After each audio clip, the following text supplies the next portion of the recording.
Pendahuluan. Istilah Renaissance pertama kali disebut oleh Vassar, kemudian Michelet. Pada tahun 1860, Jacob Burckhardt kembali memperkenalkan istilah tersebut dalam karyanya Idée culture de Renaissance in Italien. Sejak tahun 1860, itulah istilah Renaissance digunakan. Jacob Burckhardt mendefinisikan Renaissance sebagai kelahiran kembali kebudayaan Yunani Romawi klasik dan memandang bahwa kebudayaan klasik sebagai contoh yang mulia. Apa arti dari Renaissance?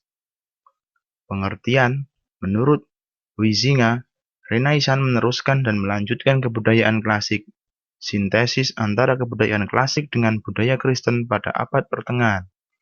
Ia mengambil unsur klasik sebagai pola tetapi terbatas pada bentuk, isinya diberi gaya baru yang dinamis sesuai perkembangan zaman. R.F. Berling menyatakan Renaissance bukan tiruan dari kebudayaan klasik. Ia tidak secara tiba-tiba tetapi melalui proses panjang yang berkesinambungan dengan abad pertengahan.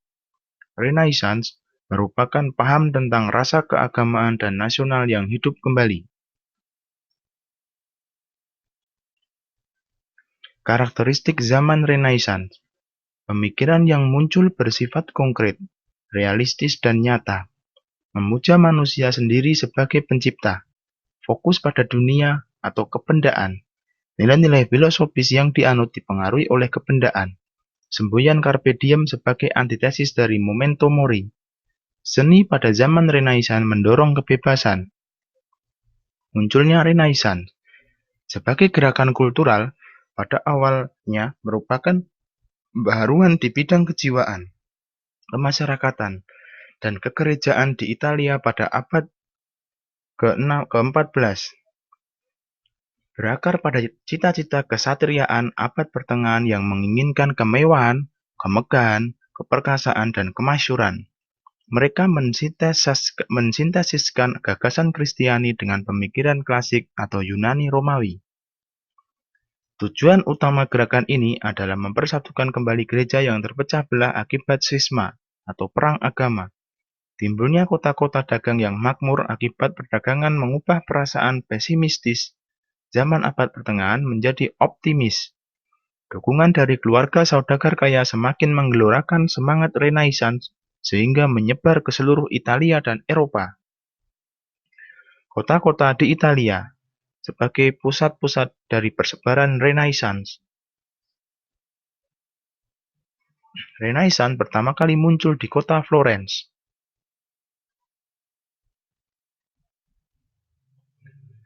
Inilah kota Florence, Italia sekarang.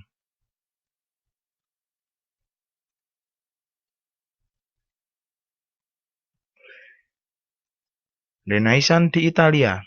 Budaya Romawi yang telah tertanam kuat di Italia memudahkan mereka dapat menerima cita-cita Renaissance dengan cepat.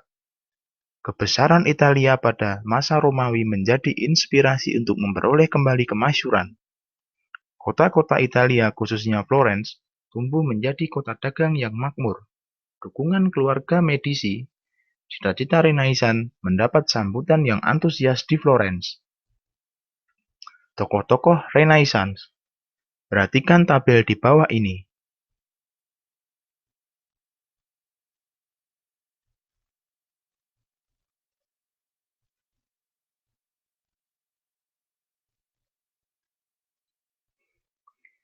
Inilah hasil karya dari Leonardo da Vinci, yaitu lukisan Mona Lisa.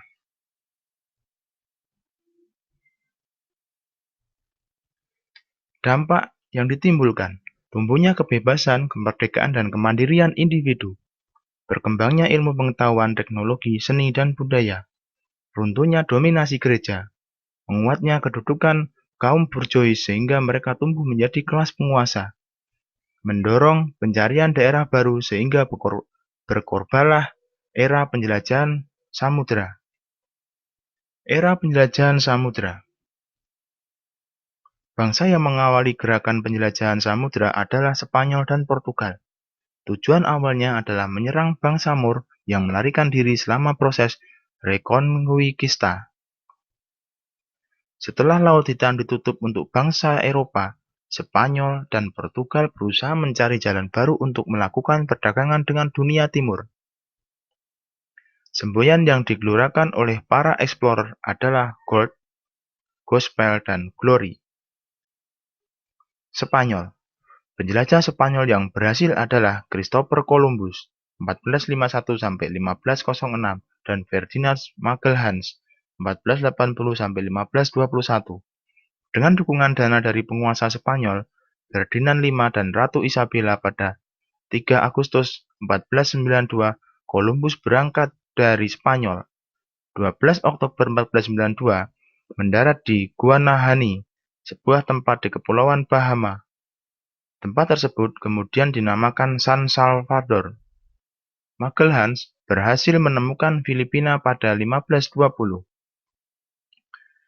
Inilah wajah dari Christopher Columbus.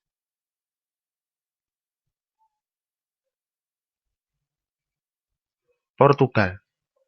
Bartolomeu Dias berhasil menemukan Tanjung Harapan pada 1488 yang diberi nama oleh Cabo Tormentoso, namun oleh Raja John digantikan dengan Cabo de la Esperanza. Vasco da Gama melanjutkan rute pelayaran Dias dengan berhasil mendarat di Calicut atau India pada 1498. Pedro Alvarez Cabral yang diutus oleh Raja Manuel ke Asia berhasil menemukan Brazil pada 1500. Inggris. Keberhasilan Spanyol dan Portugal dalam menemukan daerah penghasil rempah-rempah menyebabkan bangsa lain tertarik untuk mengikuti jejaknya. Dibandingkan Spanyol dan Portugal, ekspedisi Inggris mempunyai misi yang berbeda. Explorer Inggris, yaitu James Cook, berhasil menemukan Australia. Inggris kemudian memindahkan penduduk ke daerah baru yang ditemukan dan menjadikan daerah tersebut sebagai koloninya.